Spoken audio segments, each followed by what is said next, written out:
Welcome. This is the Entertainment Answer.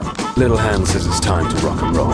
Dedicated to helping you decide what to spend your hard-earned money on at the box office.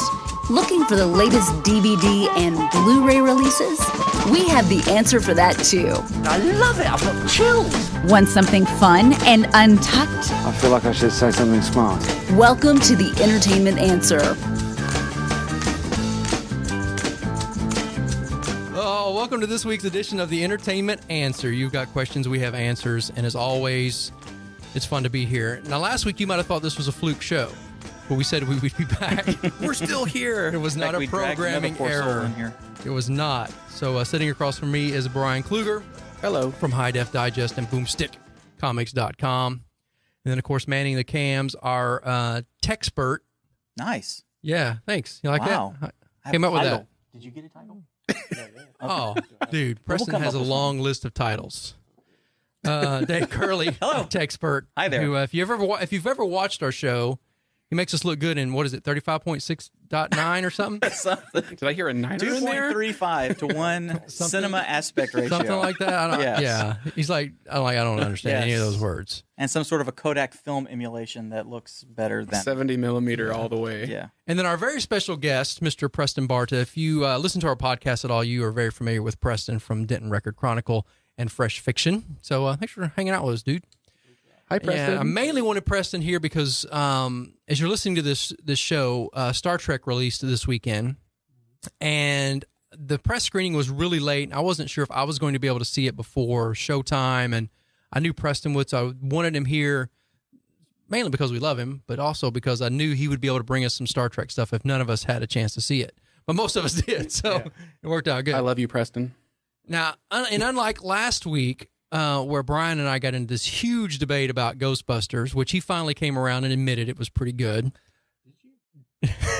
What reality are you in?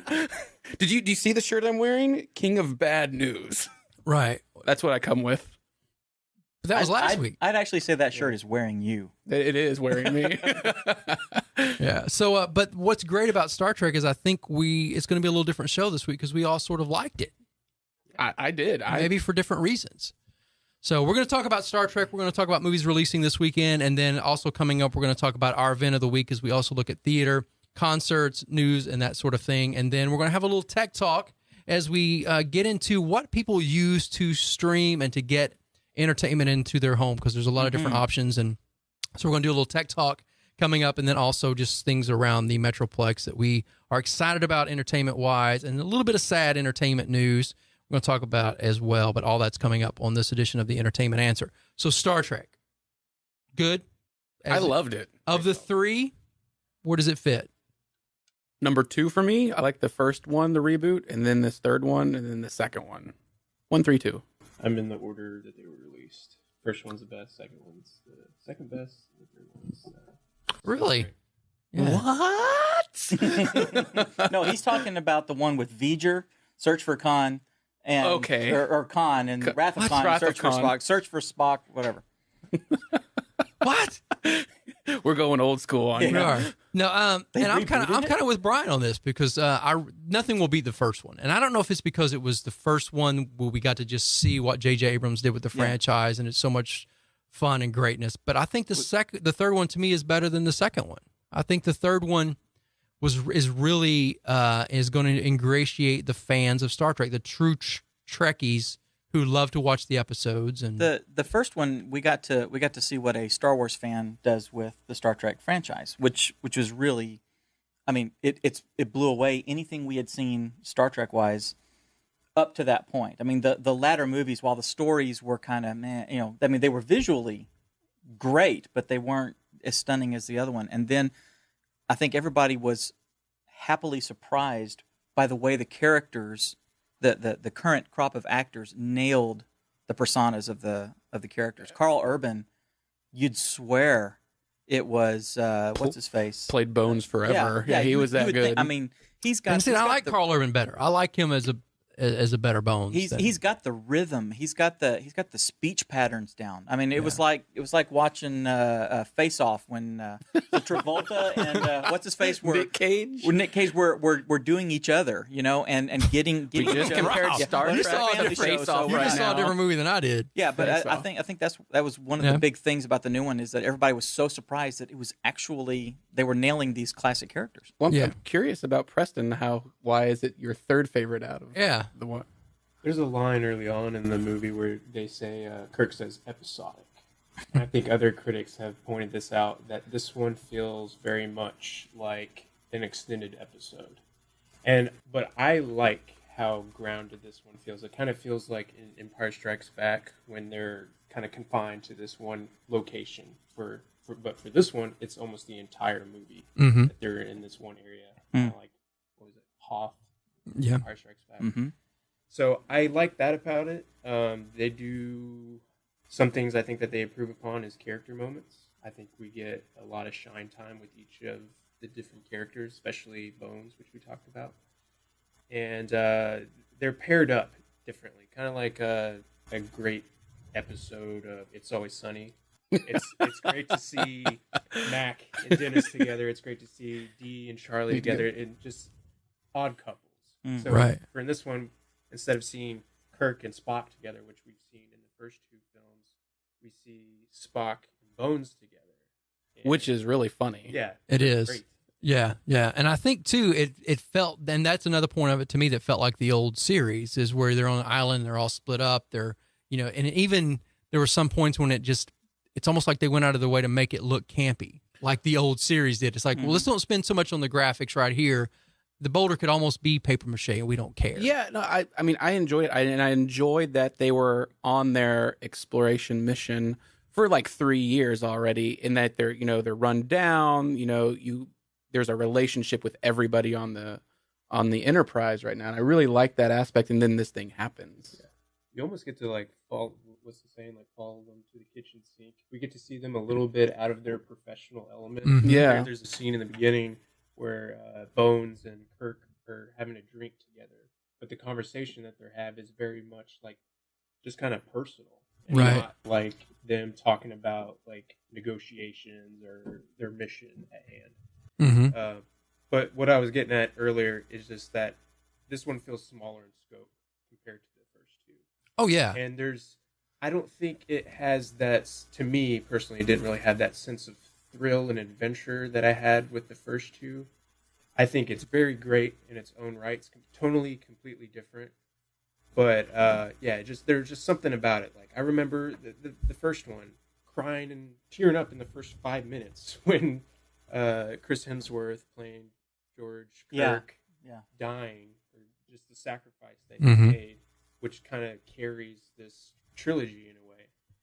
And then even in the second one, even if you're familiar with the Wrath of Khan and them having that moment towards the end, I guess kind of spoiler, but they're trapped in that radiation chamber. That's still felt emotional to me in the second one, and I didn't think that the third one really had that big emotional moment that I was kind of wanting from. But instead, they sort of took it and they spread it out. The whole thing is an emotional journey for each of the characters. And there's a lot, because each one of them go through a very dramatic thing in their life. You got Kirk reflecting, that the line where he says, I'm a year older than my dad ever got to be. Yeah. That's pretty powerful, Yeah, that was good. And I think everybody was just so wrung out on being on the ship for 3 years. And then they were all kind of, it seemed like they all wanted to leave the ship and do something else. But this movie kind of makes them, we really are a family and a team, and we're going to stick here through it. Right. Did it feel odd to you that at the end of the second one, when Spock and Kirk have that moment, and at the very end they feel like they're just best buddies, and in this one it almost feels like they went through an awkward breakup together, and there's this kind of tension between them in the elevator, and there's a reason why that is, because they both have different things that they want to do with their career and life. Oh, I thought you meant with Uhura. Yeah, There Well, is a there's that triangle. too. There is that too. But and two, I think that shows that gives it a reality of if we were all together in one thing for 5 years, as good as we are with our camaraderie, there would be. It's like I'm kind of tired of you. I just need some space. I have a hard enough time in 52 minutes. Yeah. So I think this movie really brings out those sort of elements that people who just want wall to wall action. There's a lot of action and excitement in this one. They're going to get a little bit more dramatic part of the characters, which I loved. And Idris Elba, that last scene with him Was Oscar worthy. Yeah. Oscar worthy. Yeah. We were talking about that on the ride home. It's like, I bet they stopped the set and go, dang, that's why you act. It's like everybody on set was probably like, dude, you just brought it. I'd like to thank the Academy. That's what he should say. Like, that is Oscar worthy right there. Yeah. Because before then, so Idris Elba is the villain in the movie, and he's all in makeup. You can't know it's it. Yes, but there's a point towards the end of the film where like he gives an Oscar worthy performance. Yeah. It is good. Amazing. Even more so, even as great as Benedict Cumberbatch is, and the scenes that he had in the second one, Right. Idris blows that out of the water. And see, what I liked about his villain is that he wasn't just somebody trying to attack the USS Enterprise. He had like a backstory, and a really good one too. Yeah, it was solid. Correct. There was more of a depth to him by the end. Absolutely. We're talking about Star Trek Beyond, the new one. We're going to take a small break. When we come back, we're going to continue our talk about Star Trek a little bit, and then also what's releasing this week on the big screen, plus our tech talk and some Blu-ray information from Mr. 4K over there, and much more right here on the Entertainment Answer.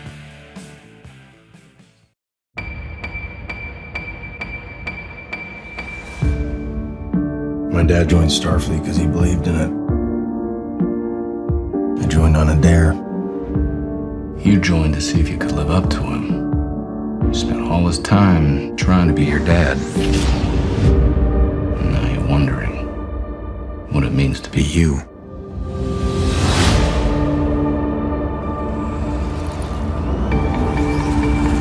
We were overwhelmed by something we've never seen before. I know this isn't the last of my crew, but this is my last report as the captain of the Starship Enterprise. I'm bracing for the pain and I am letting go. I gathered all my strength and I found myself.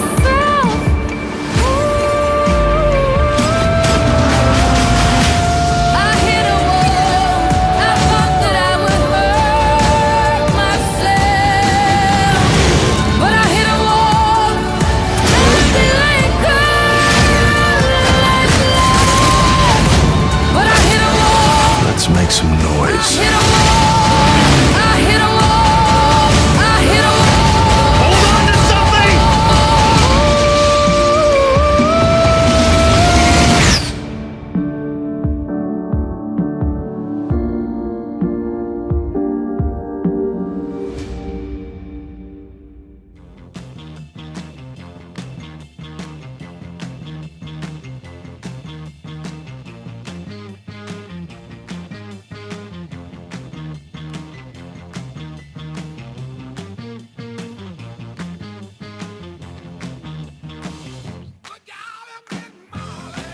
Welcome back to the Entertainment Answer. Matt Mungle, Bryan Kluger, Dave Curlee hanging out. Preston Barta, our special guest this week from Fresh Fiction, talking about Star Trek and other stuff that's coming out this week. Plus, we're going to get into some tech news and our event of the week, some Blu-ray information for you as well. But we want to just kind of continue our talk of Star Trek because that is the big film this weekend that's coming out. So I'm curious. We talked in some of our earlier practice shows. We had mentioned about Anton Yelchin. Is that his name? Yep. Mm-hmm. Yeah. The guy that played Chekhov. And so with him having died earlier this year, is there, well, for one, do we know if the series is going to go beyond 3? Mm-hmm. And if so it's going to be a larger franchise. They've greenlit a 4th movie. Oh, great. That's very exciting. Now, what about Anton? Because, obviously he was in this movie. They did principal photography, this time last year, if not way earlier. So do we know anything about what's happening with him? So the plans are right now Animated? In a green suit? So the plans are that they are making a fourth one, but they're bringing Chris Hemsworth back. So my guess is that they're going to play, Wait. Yeah, he's already signed on. Yes, that's true. As Daddy? Yep. Yes. So my guess is they're going to... Are they going to reboot the reboot? No, maybe play with an alternate timeline. They're Yeah. in an alternate timeline. Yeah. So that gives them freedom to do whatever they want. Multiple Holy wormholes. crap. So it's an alternate timeline of the alternate timeline. Is Doc Brown going to show up? Yeah. Probably not. So they're bringing Chris in. So they could play... So if they're going to do that, kind of play with the timeline like they did with the first one, they could have where Chekhov is not even going to be in it at all. Like he maybe had a different life trajectory. But JJ has said that he does not plan to replace Chekhov, and they haven't announced any information about like what they are going to do with him. But as of now, they I guess they're just going to have him. At any point in the movie, was he wearing a red uniform? No. Okay. Well, because that would be a Not that I telltale sign. remember. That would be a telltale Yeah. sign that he was going to be killed off. Yeah, and this one's a lot different because they are in a different element the whole movie. It's not they're pretty much off the ship. You could say. I'm glad they're doing that. I'm glad they're I am too. bringing somebody else in. Yeah, I think it's a good way to honor his memory. I So was going to go back to that part when I was saying that I didn't think it had as much of an emotional moment. I think it hit my heartstrings, pulled up my heartstrings a little bit when his ship's going down. Like Kirk is just looking out that glass. Yeah. And it almost seemed like a moment where he was like, "Oh, this is going to be me doing what my father did." right, yeah. There was a lot of those sort of Am I the moments only in there. one who's tired of seeing the Enterprise crash? Because it's like No. it's like over the past 15 movies or whatever, they cannot keep a ship. It's their Death Star. Hey, dude, speaking of that, did anybody else catch that toward the end of the movie? Yes, I When the did. Death Star comes up on the screen, it's like how blatant of a Death Star is this? Yes. And I'm not going to give any more away of that, but because it's a pivotal scene. But I was like, that's totally the Death Star. I definitely noticed that. They're going to cross the streams. They're going to cross the streams. No crossing the streams. Well, I go will ahead. say one thing that's really cool about the Star Trek series is compared to Star Wars is the way when they go to different worlds, they feel like different worlds. Yes. They don't seem like Another part different of town. parts of Earth, Mhm. which is what Star Wars has always done. Like there's things like floating around in the air or something. Gravity Yeah. different, kind of like Interstellar. Yeah, well, the opening scene of the second film when they're on that planet, that's probably one of the coolest looking scenes. Yeah, with the green and the red. And that was really good. They're running through there in that type of Martian. So again, Star Trek Beyond, I think we can all say if anybody's got a question about whether or not this is worth blockbuster money, I think our answer is yes. Yes. Do it. Yes. And worth owning when it comes out. Oh, absolutely. As all of them are. Absolutely. Boldly go where everybody has gone before. Now, Yes. on the other spectrum of this, Lights Out, which you guys saw, I did not put myself through the terror God, of that looks Lights Out. so good. So I think Come watch him it and with me, Matt. Preston and I are going to disagree on this movie. Yeah, because you called it a one-trick pony. Yes, it was a one-trick pony, and I think he liked it more. We sat next to each other.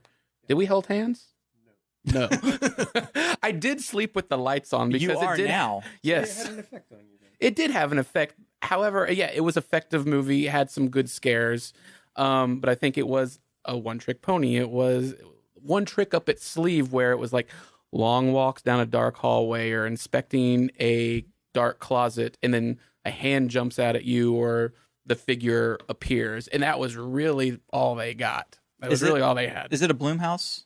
No, it is. Produced by James Wan. It was produced by James Wan. I mean, there were good moments in it. Yeah, the trailer is it gravitates you to it because it looks very scary. Yeah, it was a short film, and then they. Did you see the short? Yes, I did, and then it was excellent. It's a 2-minute short. You can watch it on YouTube. Type in Lights Out short.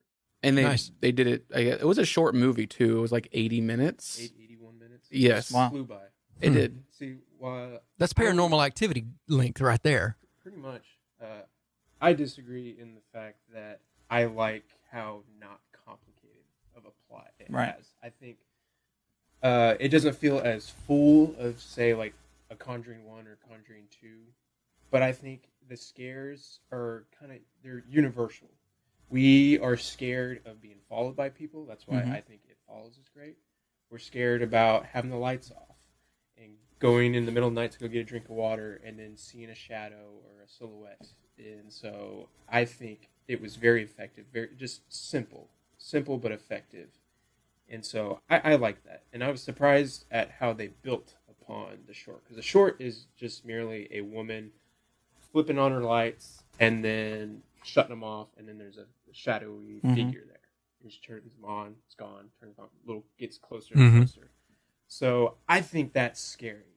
I think they were very great at just keeping it simple and making it scary at the same time. But the way that they built upon the short film, these characters are smart. They don't treat the audience like they're idiots, which is true. One of the biggest issues with horror films nowadays. It's just that we're always constantly, why would you go in there? Why would you do that? Right. There is some of that. There's some of it, but they're smart about it. There's a boyfriend character who got the best laughs. Yeah, he had some really good parts. I don't want to spoil like this particular moment where we're like, oh god, and then he has a moment where you're just like, yes, that's exactly what I would do. People in the audience just like, yes, you run out, you get away from the situation, and there's like these things that he does with light that are, yes, but that was good. But yeah, I liked it. Like I said, it had an effect. It just wasn't, as good as it say Babadook or It Follows or Conjuring. Like and there was a backstory to it, and the backstory seemed really good, but I don't think they dove into that too much. That'll be the prequel. Like they did with Insidious 3, where it was kind of yeah. So worth the bang for the buck at the theater? Is it a renter? I say it's a renter for me. I say go see it. There you go. The cool thing about who I'm going to always gravitate. The cool thing about renting it is the fear. You can turn it off. The fear of getting up out of the chair, to go to the bathroom or something right there. I mean, it hits on the most base primal fear, being chased and not being able to see. Yeah, I will say that I watched the first Conjuring at home with my wife recently, and it was way scarier watching it at your house. Yeah. Nice. Oh yeah. You want to separate. You want to be separated from those environments. You don't want to place those two together. So. We just thought you would fall asleep in Lights Out. Yes. So I'm eventually probably going to have to see it out of the gate. Yeah, it does. Well, we saw. Well, if you remember, we saw the trailer for this at Conjuring 2, and I was like, "Hell no, no." Did you like Conjuring 2? I did. You Parts did? I saw. You don't like scary movies, so I don't. So that's out as well as Ice Age Collision Course, and so real quick, let's look it up. Is it Cafe Society out too this week? Yeah, okay, it is in Dallas. Yeah, so that's the Woody Allen. Great film. Woody Allen. I loved it. Yeah, loved it. We're gonna talk about that one too, probably next week. Did anybody see the Ice Age one? Nope. No, and nobody just wants to. No, I know. It should be straight to DVD. My girls do, but I mean, I tuned out at they should be. Well, real quick, let's look at Blu-rays before we get out of this segment. We still got our tech talk coming up and our event of the week and some other recap news. But just really quick, what's on the Blu-rays? 2 Blu-rays this week that you'll probably be into. Hardcore Henry. Looks good. Well, it looks okay on the Blu-ray. I thought it looked like crap on the screen, so I think watching it on a smaller TV will be a lot. There's entire YouTube channels dedicated to this. Why pay the money? Yeah, it's true. Well, it's fuzzier, but the sound is excellent, and it comes with 2 good commentaries and some deleted scenes. Nice. And then your favorite movie, Sing Street, comes out. Yes. And it has. Quickly, I'm so glad they did this very quick. It has like 9 or 10 auditions of extras from the people, the cast, and a good making of. Nice. So those are your 2 like really big Blu-rays this week. If you like Hardcore Henry, if you like the first person shoot 'em up, and you want to, I mean, it's worth it. The sound itself, the audio is demo worthy. And then Sing Street, which you said you loved. I did. Like, it's one of your favorite movies of the year. It's gonna be a must own. Yeah, and probably most people have never heard of it or saw it in the theater. It came through. We saw it when the Dallas Film Festival was going on, and everybody needs to see this film. It is probably one of the better ones. It's just a light week, so your wallet. Well, The Boss is out too, right? The Boss and Criminal. Boss with Melissa McCarthy is out. Criminal is out. That's a pretty solid renter. I got The Boss on Blu-ray, and I didn't see it in theaters. I didn't either. I just straight up watched the unrated version. Man, that is a terrible movie. Just as it is. Bam. Was it right as bad as Spy? And it's so bad. Yeah, I like Spy. Yeah, Spy I was love decent. Spy. Yeah, and it's so bad that next week, if you tune in, we're going to actually give away copies of The Boss. So if you tune in next week, we're going to let you win. Yeah, Preston's even going to throw his in, so we've got Out in one the extra. parking lot as people drive by. There you go. So we're going to take another small break. When we come back, we're going to look at our event of the week, plus our tech talk coming up as well, and some other news right here on the Entertainment Answer.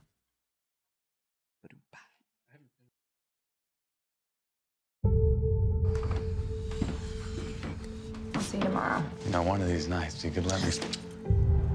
He's sexy. I like you. A lot.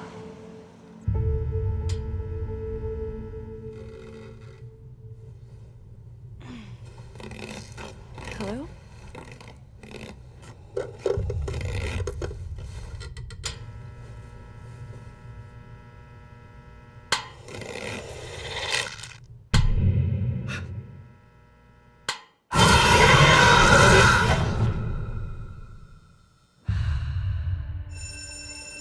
Your brother fell asleep in homeroom this morning for the third time in the past week. Where's Mom? Someone keeps on coming over. Who? Her name's Diana. What did you say? Hi, Mom. Hey, you want to talk about it? I've been sleeping with the lights on. Every time I turn them off, there's this woman. She doesn't like the light. I know. I see her too. Mom? What's up? Did we wake you? What? I want to tell you a story. Long time ago, I had a friend named Diana. I found out something really bad happened to her. But she came back. She's gonna stay. As long as you keep the lights out.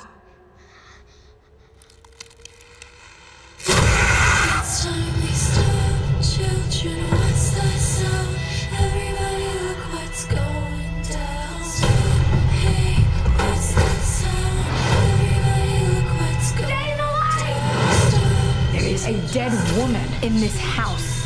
Oh, God!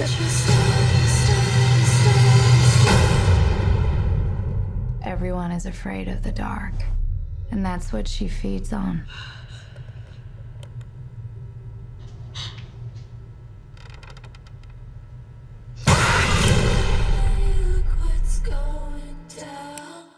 Get up off of that thing and dance to you better.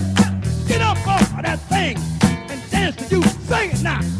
Get up. Welcome back to the Entertainment Answer. You got questions, we have answers right at 660 AM. The Answer. And we're going to start doing something, I hope, every now and then about just tech talk, because technology is, as it grows, entertainment grows, and how we receive information and how we receive entertainment and how we do that in our home setting with 4K TVs and Blu-rays and everything else, and you know, and cable prices going up, and what's better, and you know, things that everything happens. You know, Frontier comes in and buys out Verizon, and now everything's crap. So We just live video. we lost both of those sponsors, so there's that. We also live video at our pre-show, like live streaming. Yeah, everything is there. So I thought it'd be fun, and Dave has promised me he can be precise and concise in the restraints of time. I promised nothing. You wrote it in the show notes, but I did not promise anything. I just showed up. As long as we've been doing stuff together, I don't know why. About the subject. Everything's firmly cast in jello with this guy when it comes to time. Everything just wiggles and jiggles until it's like, all right, we're out of time. Well, that's me. That So probably what's going to happen in this feature is hopefully all the good information is the front, and then we'll just fade it out when we get to the end. So, and then after the commercials come back, the conversation's still going. Yeah, so I thought it'd be interesting because all of us are kind of different. We'll just go around the table here real quick. I'm an Apple TV guy. I'm an Apple TV guy. I have Google Chromecast, and I have it. What is it if it's just built into your Blu-ray player? Just whatever's built in. Yeah. Yeah. Nice. And that works too. Yeah, I use that for like Vudu and stuff like that. And then you're a primary is a Roku. Secondary is actually an old Logitech Google TV device that we have in our bedroom that I love. Logitech out of nowhere. Yeah, I know. Yeah, from mice to it was the first Google TV device, and I'll tell you, it is. And I'm rocking it on a 40-something inch plasma, and everything looks freaking gorgeous. Right. So what's the main difference? Because everybody, if they go to the store and they're okay, we're going to do either this Roku and then there's Sling and then there's all of these. There's a lot of the same, and there's good points about each thing. First off, if you're into digital media, just if you prefer to consume things through the pipe, not through the regular cable network, then one of these boxes is definitely where you go. Roku is a longtime player. They have I don't want to get too technical here. They have an API. They have an SDK. I don't even know what this means. Software developers kit, so that you or I or you or whoever can download some sample code and put together a streaming channel. Yeah. Okay? So Roku has the most channels and apps you can ever want. Right. At what cost? At what cost to the consumer? I would say the only real cost to the consumer is sifting through them, and not necessarily knowing if you're going to pay $1.99 for some of them, that they're going to be good or they're going to be crap.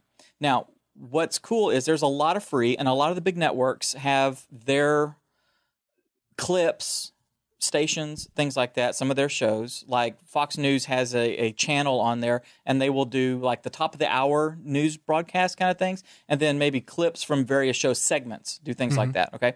Time Warner Cable has an app that is the same app that you get on your iPhone or your iPad or whatever that you can play on there. So if you do you have to be a Time Warner subscriber? You subscribe to Time Warner Cable, but if they have the DVR in the living room, and then in the bedroom you deploy Rokus, then you're okay. Now, you don't get the DVR-ish function, but you can watch live TV streaming. And see, that's the issue I have with Apple TV is the fact that, yes, I have to. What I want to get to is, I think everybody else does, we want to get away from having to subscribe to cable. I don't want to have to go in there, I can use the Disney Junior app, and then I got to go to Verizon and put in a code. I want to be able to get an app and just here's the problem. We're in a titanic shift that's happening right now. As everybody is becoming a content creator, that means that morons like us can get a radio show and turn it into a podcast and build it into I know. No, but what I'm saying is that we can do this, and we come from disparate backgrounds. We're not professional entertainers, right? Well, so I was in the Husky catalog of JCPenney. I didn't have an agent. You rocked it too. I did. But so the deal is that the cable networks and all that are having to fight for views, having to fight for eyes, and a lot of them know that the eyes are happening on the computers and on the things. So they are trying to supplement by doing their online versions of their channels, but they're making you pay for them. So now instead of doing cable for $300 a month, you're doing $300 worth of $9.95 a month. Because like AMC or I know HBO and Showtime, you probably have to pay $9.99 a month for that. But every like AMC, FX, ABC, they're going to have their own things like that. And they do. And so you're going to have, it's going to be like you can build your own cable, but it's going to be up there with, $200 a month again. And most of them, if they do, you've either got like HBO Go, or you've got like A&E and at Fox's live TV and stuff like that. You have to validate with your Time Warner or Verizon Fios or whatever. That's what I want to get away with. And I don't mind spending $200 if I can choose exactly what I want. If you can a la carte it, that's right. $250 or $300, and then have channels because I don't you're even use. paying $200 something for 400 channels, and you only watch 8 of them. Yeah. Right. But I think that's where it's going, and I think the companies are slowly starting to see that. They're going to have now. They're going to have to. But I to go back with the whole Roku and Apple TV, I really like the Apple TV because it's set up very easily. It looks good. Because I'm a Mac guy. Anything Apple does and it great. hooks up to all your computers and the sharing. And that's the reason why, if you are already steeped in the Apple ecosystem, getting an Apple TV is a natural thing. I'm an Apple user, okay? Not phones, but like we got iPads, we've got Macs and stuff at the house. So having an Apple TV makes sense. It's very convenient when you're in a business environment and stuff, because you can cast basically over to an Apple TV. You can put an Apple TV in every single conference room and do your presentation right there without any cords, without anything. All that's great. When it comes to entertainment stuff, you're locked into the Apple ecosystem, which means that you have to buy your shows through that, or you have to rely on a third-party app. Those third-party apps are also available on all the other devices. And not on Apple, because because I use everything. I use Vudu for all of my digital stuff. Right. Everything that I get is in Vudu, and Vudu Vudu's doesn't not on have an Apple? app because Right. Apple and Vudu are competition. Vudu is on Roku. Right. Okay. And if you stream, if I go into my Vudu app on my iMac and watch it and try to AirPlay to the Apple TV, It yells at you. won't. Right. One of the biggest, However, if you have a Chromecast, you probably can. correct. One of the biggest downsides to Apple TV is Amazon and Apple do not work together. So there's no your Amazon Prime is not on there, And that's one of the reasons that I stay away from Apple TV is because there is that lockdown. This is what you should be watching, not what you want to watch mentality. Just like this is the phone you should have. This is the way you should work your computer, not the way you want to. And that mentality really annoys the crap out of me. So personally, for me, it's Roku. Roku is the way to go. And having a Chromecast, I travel with a Chromecast. So when I'm in a hotel room, I can just jack in and I can throw stuff from my tablet to it. You can also do that with a Roku because there's quite a few different channels that are send to Roku type channels.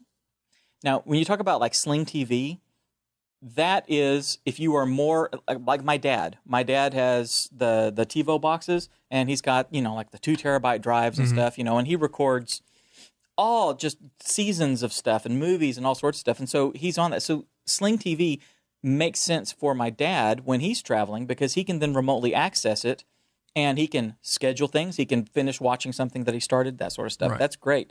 If you have Dish, then you have, and the Hoppers have Sling built into them, which is really cool. Sling also has an app so that you can, from your iPad or whatever, you can stop, start, save locally onto your iPad so that you can not be connected on the plane but still watch the shows. So you've got all that flexibility. But again, it's if you're already a cable and DVR heavy person, which most people are, then I would say have that. If you have Dish, then it's already built in. Pay whatever the extra little thing you need to activate.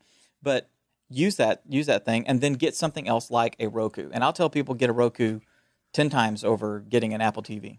Only because as people who have ever used iPhones or Macs, they're very proprietary. They lock everything down, and you don't have much flexibility. Right, they are. And I don't hide the fact that I have a Plex media server at the house, and I've ripped all my TV shows and movies and all that sort of junk. Right?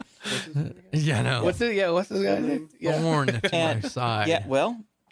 I don't care, officer. Well, but that's me taking control of the media and being able to see things when I want to see them, where I want to see them. So I can cast these things around my house. I don't have to walk around with a disc. And I will say we're giving you a hard time, but I have no problem with movies that I own, ripping them to a Plex server and just to organize. Yeah. Yeah. There's a difference between that and going out and taking something you didn't purchase and just downloading it. Well, I mean, we're not going to encourage people to steal things and all that. No, but this show is very anti-piracy. Right, of course. Preston, do you like the Chromecast?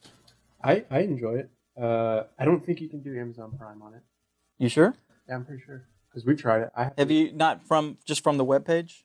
Well, I use my phone. I think you can probably access it from your computer. Okay. Well, and that's another thing because you got the Kindle Fire TV. Amazon does the Kindle Fire thing. Yeah, I want to be able to go in and just do what I need. You to want do. one box that does everything. Which again is why I tell people get a Roku because I don't need anything in the Apple ecosystem that's not already out there. So I can watch everything on Netflix that I want to watch on Netflix. I can buy seasons of stuff on Amazon.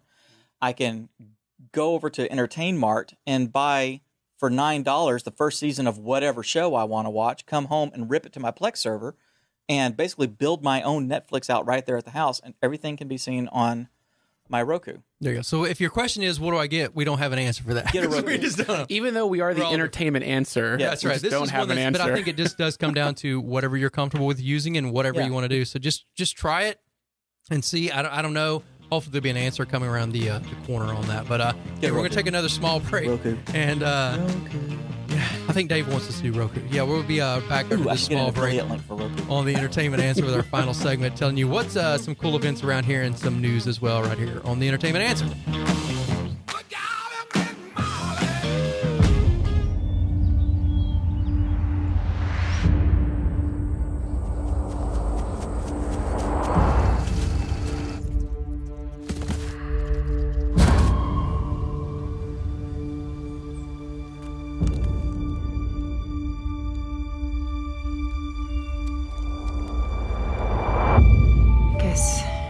about the boy? You know, word travels in this town. How long has he been out there? 6 years. You don't survive in a forest for 6 years alone.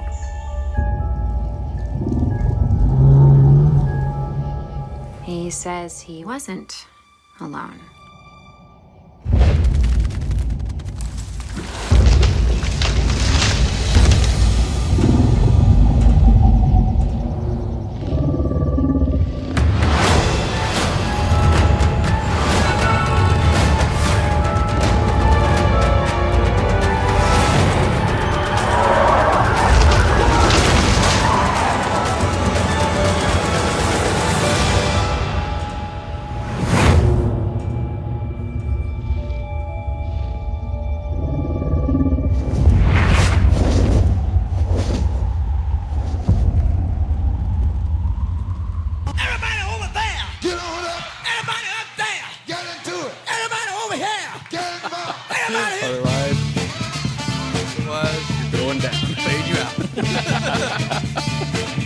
Entertainment Answer, our final segment. As always, we appreciate you guys hanging out. It's a new show. As we mentioned last week, I mean, we're right here in the middle of all this literally political and finance and all this, and you just need to just kind of relax and cleanse the palate and have some fun, and that's what this show is about. We're just kind of fun and goofy, just trying to help you spend your entertainment dollars wisely and to know what's going on. So as always, we appreciate you hanging out with us. We're the Massengill of radio shows. Yes, we are. And we were the sorbet of radio shows last week. We were sorbet. Now we're the So real quick, Massengill. tell them where they can follow socially. On social media. On Twitter, you can follow us at the ENT Answer, the ENT Answer, or you can find us on Facebook at the Entertainment Answer. Yeah. We have a YouTube channel, which is Yes. the Entertainment Answer, which you can follow, see all of our live video radio shows and after shows. Right. And then we're soon to be on Instagram, where we'll be taking pictures of good God knows what. If you're in charge of it, who knows? We might just be on for another week. Yeah, so we're just trying to ingratiate ourselves into the whole social world, as you have to be. So yeah, but what's really cool, if you miss the show on Sundays, or even if you listen to it and want to see some of the stuff we're talking about, you can always follow up the next week and watch the show on our YouTube channel. So that's new since last week, so that's pretty exciting. So every week we'll probably just be rolling stuff out for that. And a subscribable podcast to follow. Yes, what he said.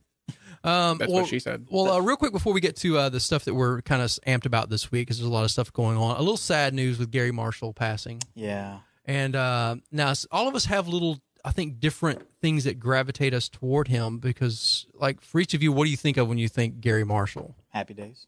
That's the Happy Days? The one that hits hard. Oh, there's more to him than that. Yeah. Mork and Mindy. But it's interesting, because I expected Dave and I to go toward the Mork and Mindy, Laverne and Shirley, Happy Days route, and I saw Preston shaking your head. But it seemed like East you of guys, Eden? even as young as you are, that the more for you may be the later movies, like, Mine was, my mom always watched Pretty Woman. Yeah. Mhm. And I watched, he had an acting part in this movie called Never Been Kissed. Mm. And that was the movie that I knew him for. Right. He was like this CEO. No, he was the president. No, he's the chief editor-in-chief of The magazine she works for, or something like that. Yeah. And that's what I knew him for. Right. Like, he was just like this hard A guy.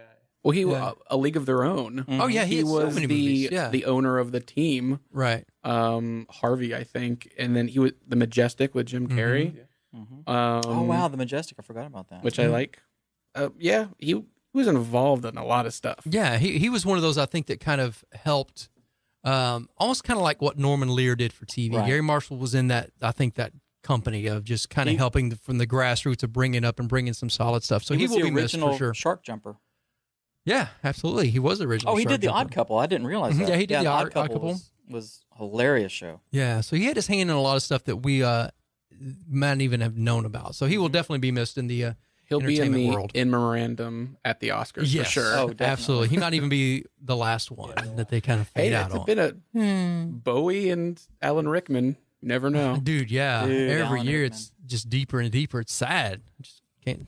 Anyway, so it's on to some lighter news then. But as always, so last week we had such a different event of the week. I thought that we were going to have the same one this week too. And we didn't. We Did you didn't make it to the violent films? I did not make it to the Violent Femmes, unfortunately. But this week, actually, on the 25th at the Alamo Draft House, they are showing Batman the Killing Joke, the new animated movie, which is going to rock your socks off. Wow. I don't have socks on right now, but they've already been rocked off. At Alamo Draft House, Dallas and Richardson, or I think it's both Dallas and Richardson. It's at 7:30. Tickets start at $12. But yeah, Batman the Killing Joke. That's one of the coolest, most sadistic, hardcore Batman stories. It's like Joker's origin. It is crazy, and they finally made the animated movie for it, and it's rated R, right? Yeah, rated R. So finally, rated R Batman, which we've always wanted. There's not going to be any nipples on the bat suit this time. So let me guess. The Joker falls into a cave of clowns. No. No. Okay. But you'll actually like his origin story. Like, it's really cool. Batman Killing Joke, it's a Fathom event sort of thing. So get your tickets soon. And you know, if it's at the Alamo, it's got to be just a little bit cutting edge. And yeah, you know, they're going to have a great pre-show. They're going to, it's something you'll want to see because this is something that's not going to be released in theaters wide. It's just one time, one day only before it's released on Blu-ray and home video. And you'll be watching it with people who are also huge fans. Correct. Right. So you're gonna feel at home. Yeah. I like to feel at home in these movie type situations, but that's I thought you had the same event, Matt. Well, I was going to do that one. That was my second, but I knew you would probably do that. And I want to say about the Alamo too, because they do have a lot of one-off events. And so if you're just looking for movies, it's good to go to Alamo Draft House website and just see all the one-off parties and sing-alongs and quote-alongs and all that they do. They Because do Alamo so much. Run by movie geeks and fans for us. Yeah. There's no ads. And that's why I like it is my go-to. And this isn't a paid endorsement. They are my go-to theater. That's if I'm not seeing it as a press screening where I said, this is where you have to be, that's where I'm going, is Alamo. Right. The food's good. And the food's great. It's really good. So it is what it is. So, Dave, what's your event of the week? That would be my anniversary. Yes. Of what? We're all invited? Your anniversary of what? 22 years of marriage. Oh, okay. Congratulations. Yes. Thank you. Congrats. So you guys have an event of the week you're going to go to for this anniversary, or is that just... No, that's still to be determined. I mean, there'll be an event, but that won't be covered. Oh, my. That will not be streaming live. Not anymore. Thank the Lord. Nope, she got mad about that. It was a real eyes Almost wide didn't make shut it to situation. 21, did you? Almost didn't have the 21st anniversary because of that. Well, real quick, mine is, I don't know if you've ever been to the Pegasus Theater, but they do this thing called Living Black and White presentations. And this time it's July 15th, so it's already started, and it goes through August 7th. But if you want to see it this week, it's called It's Beginning to Look a Lot Like Murder. And they use this technique that they developed. They have a copyright on it. And it's a live stage production, but you feel like you're watching a black and white film because of the makeup and the lighting. Everything looks black and white. It's meticulous. The costuming, everything. Pleasantville. You go back to like the 30s and 40s, sort of that concept, but live in front of you, which makes it even just So they're using cool. like monochrome makeup and stuff. Yeah. So everything in the way they do the That's monochrome and then cool. light it, you do. And it's always set in the 40s and the 30s. And it's about this detective, Harry Hunsaker, he's kind of a bumbling detective, and it's always a murder mystery. So it's the Pegasus Theater. It's at the Charles Eisman Center in Richardson. You can go to pegasustheater.org, and it's you can check that out. But they do a lot of those, and so it's a lot of fun. And you should check that out. Again, it goes through August 7th, so you have a little bit of time to see it. So, Preston, what's on your radar? I know Stranger Things you're just pushing, but what's kind of new this week on your radar? Well, the one thing that I'm going to this week, as you mentioned, I'm a younger guy. I'm 26 years old. So I don't mean to bring that out. But... Yeah. Hey. I grew up listening to a lot of punk. So there is one popular punk band that's playing on Friday, July 29th, and that is Blink-182. Really? Yep. So Is Blink-182 a punk band? Yeah. Punk Yeah, they're a punk band. So they're like Black Flag. No, they're a Green Day, sort of. Okay. Punk, They're not the rock, Ramones. Okay. Yeah. They're their own genre. That's right. But this is a big deal because this is the first time that they're playing without Tom DeLonge, who we know from Angels and Airways. He's always had that pretty voice that we gravitate towards in their music. And so they replaced him with the guitar player from All Time Low, which is another punk band. Mm-hmm. So their album released not too long ago. It was called California. It's great. It's a really solid album. Where are they playing? Where is it? They're playing at the Gexy Energy Pavilion. Oh, okay. Yeah. The old good little summertime Coca-Cola outside. Yeah, good and hot.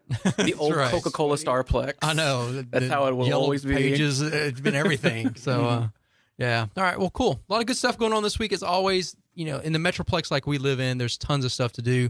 And you can check out our pages to find out some of that as well if you don't hear it here on the air. And real quick, your buddy's got a book coming out, Yes, right? I do.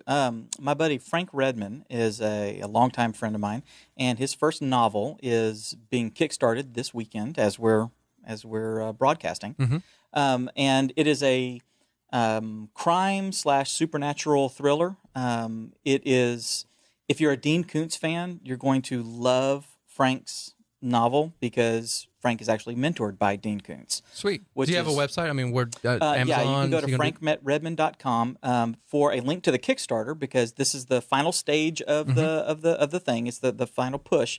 You can go to davecurlee.com/Elijah, ELIJAH, and they'll take you straight to the Kickstarter, and you can contribute and get some perks. And take a look at the trailer because I did it and it kicks butt. That's where we got right there. There you go. There it Dave goes. Curlee plug. Well, if you want anything to look cool, as we do up here, go to davecurlee.com. Then, of course, you can check out boomstickcomics.com, mungleshow.com, and then Preston at Denton Record Chronicle and Fresh Fiction. Follow him on Twitter.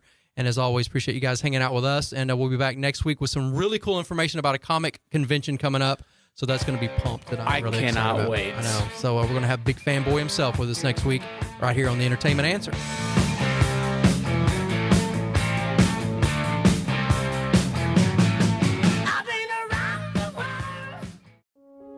My name is Elijah Raven. I know, a bit of a weird name. When I was a kid, people used to call me the Bird or Birdie, usually with the finger and a lot of laughter. He's Frank Redman.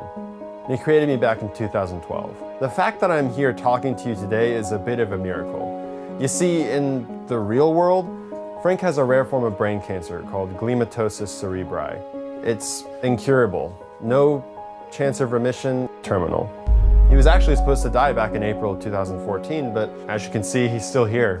He's a bit past his expiration date. And it seems that God's kept him around, in part, so you could hear my story.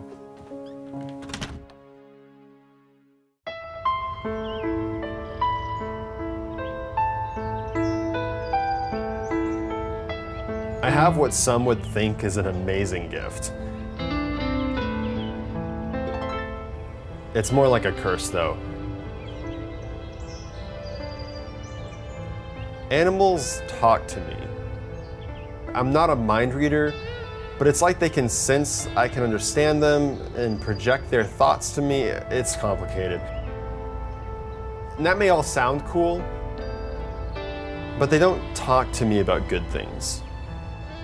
Only bad. Real bad.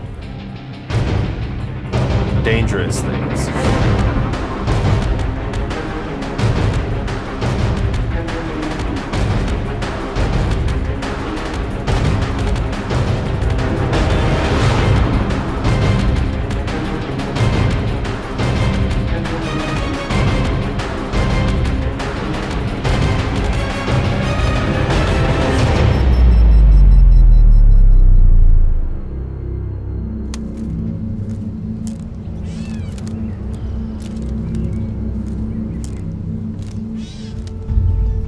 So what am I supposed to do?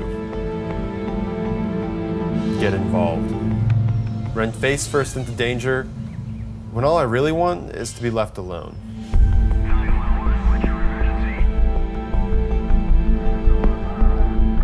So is it a blessing? A curse? You tell me.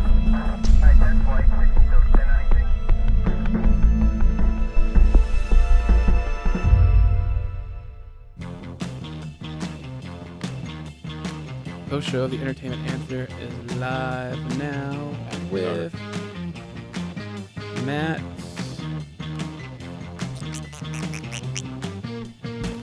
Preston, Dave, Boy, The Prestige was a good movie. Huh? She did. Yeah, we both rewatched. Yeah, I watched. Had the second one. And the first one was on like every channel. I love that. I do too, man. I just do. All right, we are live right now on Facebook live video chat. This is our post show. We just had our show. There was lots of laughs, as you can tell. You're really, and we had a good show. This is our post show. This is our after show. This is our afterbirth show. Yeah. Right. So what is the purpose of this show? So since we have such a short time, we have an hour show, which with commercials is like 45. The day was like 48 10. minutes. Yeah, 10 minutes. This is a chance for us to get out the stuff that we haven't talked about yet, that we just want to mention on the after show, and this is exclusive to online. This is not part of our live show. Right. Maybe when we get like a 4-hour syndicated show at some point, we'll be able to talk about everything. That starts in so August. people know, because it is kind of new. We record the show on Thursdays, obviously, and then it airs Sunday nights at 9 on 660 AM, The Answer, KSKY. And then later on next week, you can watch the video of the entire show. But we thought it'd be cool to do something live, because things happen so much. So that's what this is. This is us here live. It's this isn't a pre-recorded live stream. Yes. I have done those. Can we cross the streams? Yes. I'll jip that video footage and I will put it in the podcast. Okay, sweet. I like it. We're all doing it. So what are we talking about? We're going to go back in time. It's like putting instant coffee in the microwave. Well, I had a question for you, because last week you mentioned hello. Hi there. He saw himself. This is why. This is why. This right here. He lost train mid-thought. It's hard when you look this good. I mean, you understand. Yeah. No, last week you had mentioned that we were talking about Blu-rays, and you said you got the 4K version. So you have a 4K player? Yes, I do. Yes, I do. You have the one from the Red? Samsung. I have the Samsung 4K player. It's on Amazon. I think it was $400 now. I think it dropped the price to $350. It's really good. The 4K TV is awesome. Are you streaming? Are they loading the content on there for you like the Red box originally was supposed to be doing? Yes. Or is like H.265 so great you can put it on a 50 gig disc?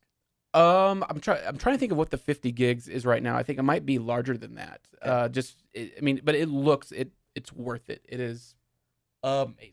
Awesome. But yeah, the Batman v Superman Dawn of Justice 4K is really good. But you don't have a looks wise, visuals. You don't have a curved screen. No, curved screen is a gimmick. Do not do a curved screen. The 4K TV I have right now is a Vizio. Vizio sent it to me, and they were very gracious, and looks really good. Nice. It is. It is. Well, and the price is on like crap, the price is on like a 50 or 60 inch 4K Vizio is very affordable. So the Vizio I have is a 65 inch 4K UHD, and it was $1,000 or a little less. Yeah, that's great. You can get a 4K TV, Matt. You want. I'm not anti-4K. Do you want to watch Caligula on 4K? Hisense has their ones for like less than 500, like 50 inch for less than $500. Yeah, and it's basically a monitor. It's not a smart TV or anything. But if you've got a Roku or whatever else, you have a smart TV. Right. Yeah. No, it's good. It's good. Yeah, I'm just not on the 4K wagon yet. Have you watched 4K yet? You saw it at the Geek House. Yeah, I've seen it and I appreciate it for what it is, but I don't think there's enough content for me yet to make that leap. You have a Netflix subscription still? Yeah, they got it. Yeah, but I think again it's sort 4K all the way. And you got FiOS at your house, right? Well, that's another sticky situation since Frontier bought out Verizon. Oh, really? In our area. Yeah. So I don't know. So what FiOS is back down to like 10 megabits? Maybe.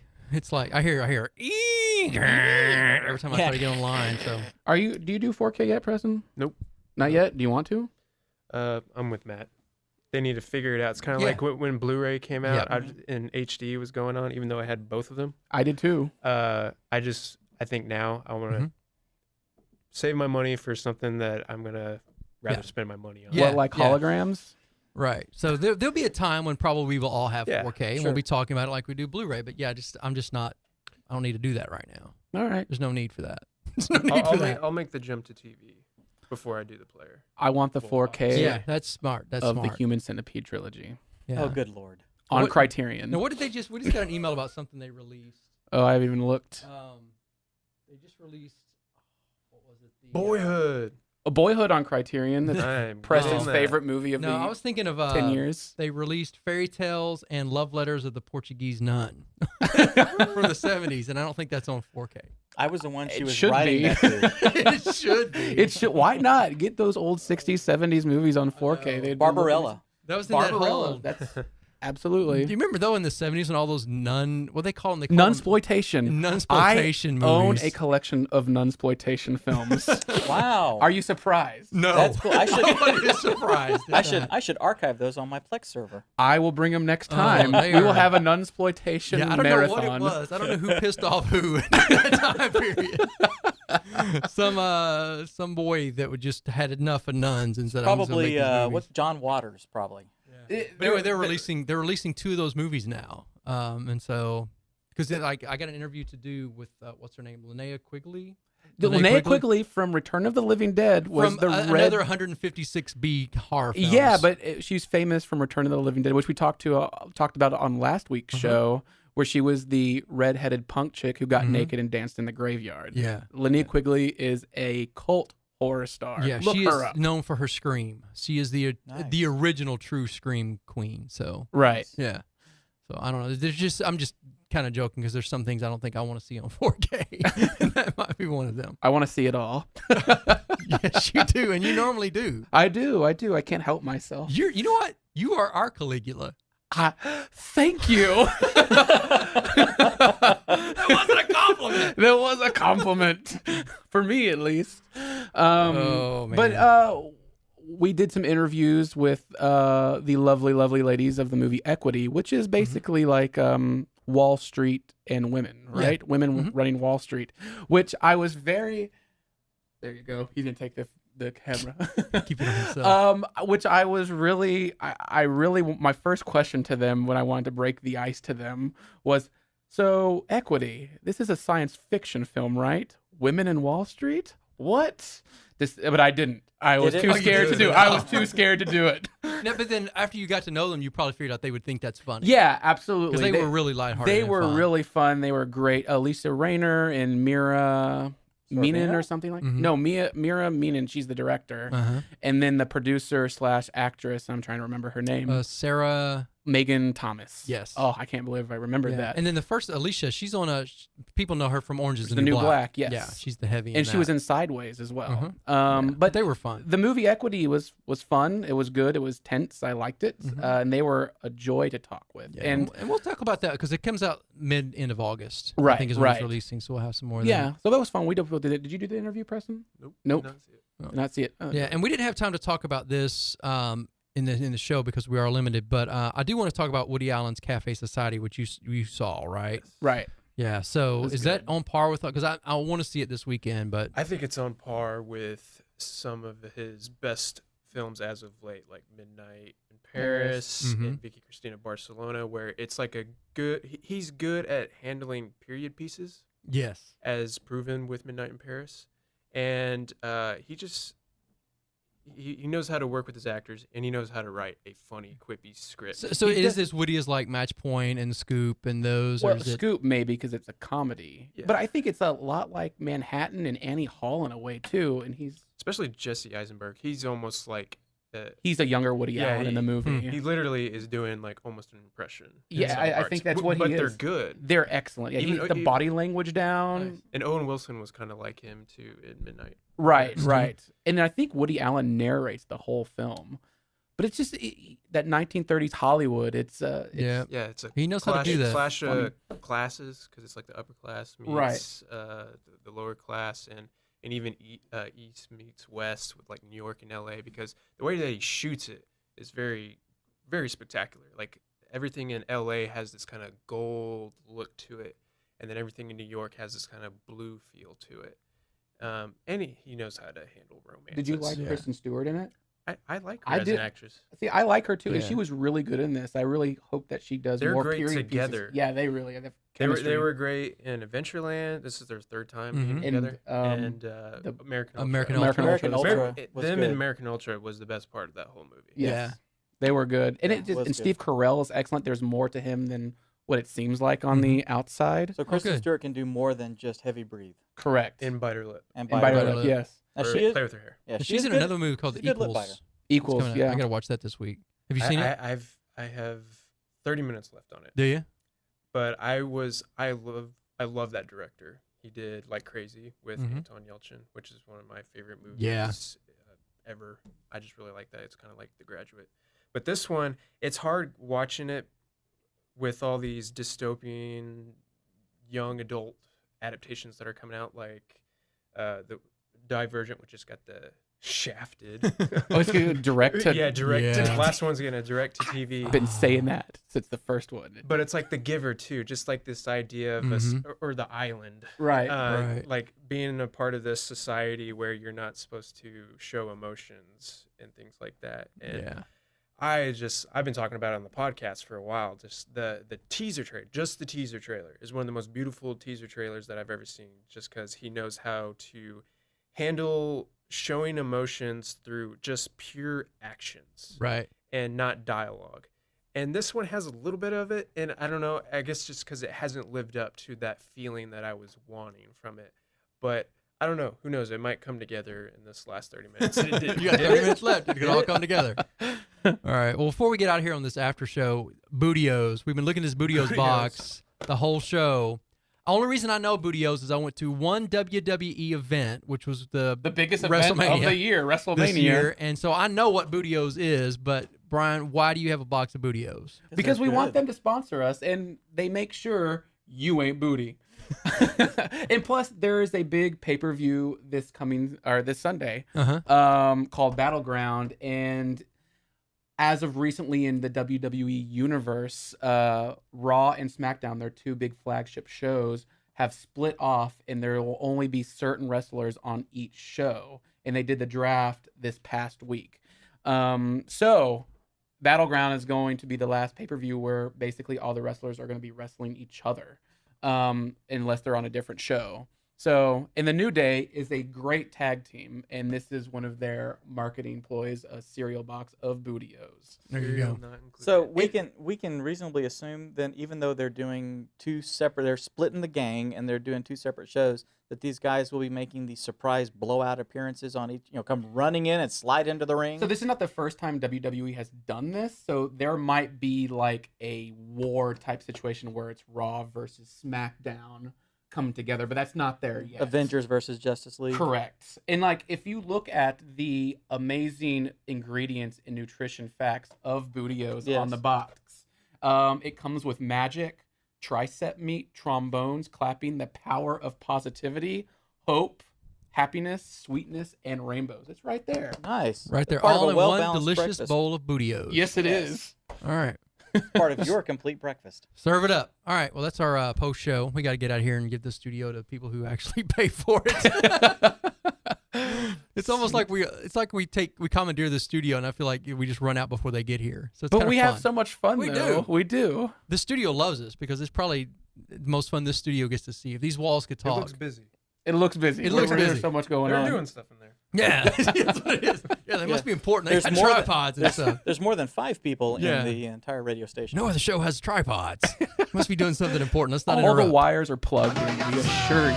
Put these national shows, these syndicated shows on pause until they're done. Obviously. Fun stuff. All right, say goodbye. Hello, goodbye. Yeah. Matt, say goodbye.